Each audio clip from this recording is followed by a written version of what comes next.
You know that thing you do every single day, probably without even thinking about it? Walking? Well, what if I told you it's basically a superpower? Today, we're diving into the incredible science-backed power of just putting one foot in front of the other. I promise, this is going to change how you see your daily steps. So here's our game plan. We're going to cover the why, the what, and the how. First, why walking is such a big deal. Then, what the science actually says we should be doing. From there, we'll build a personal plan for you and then take it to the workplace. And finally, we'll boil it all down to one simple, powerful idea. All right, let's jump right in. Section 1, the surprising power of a simple walk. Yeah, I know, walking feels, well, basic, right? But trust me, the health impact is anything but basic. It's a total game changer. So why does this matter so much? Well, get this. According to the U.S. Department of Health and Human Services, a whopping 80%, that's 4 out of every 5 adults, aren't meeting the key guidelines for physical activity. That's a huge number, and it's linked to about 117 times billion dollars in healthcare costs every single year. But okay, here's the good news, the silver lining. The simple act of walking is the perfect antidote. I mean, look at this list. It lowers your risk for the big scary stuff, heart disease, stroke, even 8 different types of cancer. But the benefits aren't just long-term. You walk today, you feel better today. It can boost your mood, sharpen your mind, and help you sleep better tonight. And at work, we're talking better morale, less stress, and fewer sick days. It's literally a full-body, full-life upgrade.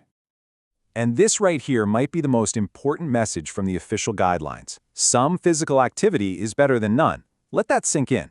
It's not about being perfect or running a marathon tomorrow. The real goal is simply to sit a little less and move a little more, because every single step starts to pay off.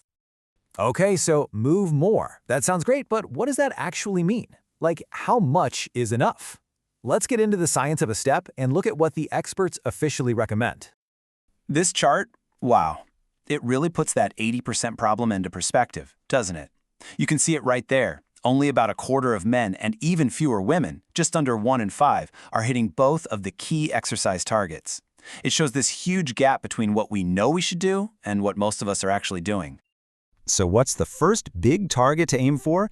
It's 150 minutes. Now I know, that might sound like a lot, but let's break it down. That's just 30 minutes, 5 days a week. Totally doable, right? That is the magic number for unlocking some really substantial health benefits. But wait, that's only part 1. The guidelines also stress how important muscle-strengthening activities are. The goal is 2 or more days a week, hitting all your major muscle groups. This is the other half of the puzzle for overall health. Now, that phrase, moderate intensity, might sound technical, but it's really simple. It just means your heart's beating faster and you're breathing a little harder than normal. You know, if sitting is a 0 and an all-out sprint is a 10, this is like a 5 or a 6. A good brisk walk absolutely counts. Okay, so we've got the why and the what locked in. Now for the fun part, the how. Let's build your personal walking plan. This is where we get practical and figure out how to get you started, like today. Getting started is a simple 5-step process. First, get the right gear, especially shoes that feel good. Then always warm up. A slow 5-minute walk is perfect. The most important part? Set a realistic goal. Seriously, even just 5 or 10 minutes a day is a fantastic start. When you're done, cool down the same way, and then do a few gentle stretches. That's it. Simple.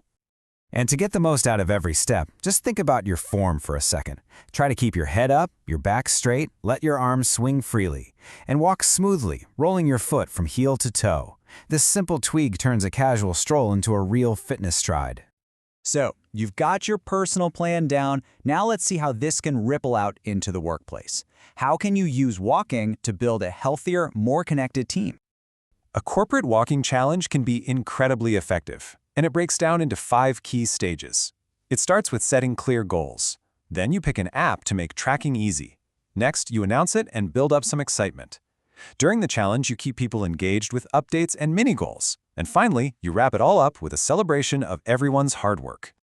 Of course, how you run it is everything. The goal here is to make it fun and inclusive, not crazy competitive. That means setting clear goals, using a good platform so you're not tracking everything by hand, and making sure everyone, including remote employees, feels included.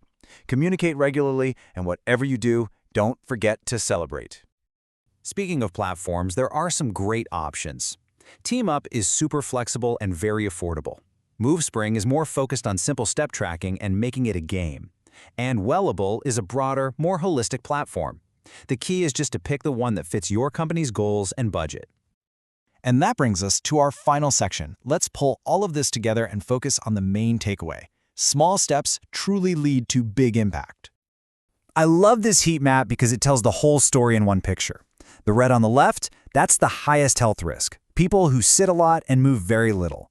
But watch what happens as you add physical activity.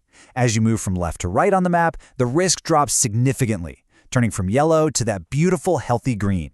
It shows that even for those of us who have to sit a lot, simply adding more movement can dramatically improve our health. So let's bring it all home. First, start small, because any movement is better than none. Second, know your target. That 150 minutes of cardio and 2 days of strength training is the sweet spot. Third, make it social to keep your motivation high. And finally, the most important takeaway of all, just find ways to move more and sit less. That's the golden rule. So, we've covered the why, the what, and the how. You have the science and the strategy, for yourself and for your team. The only question left is the one right there on the screen. What's your next step?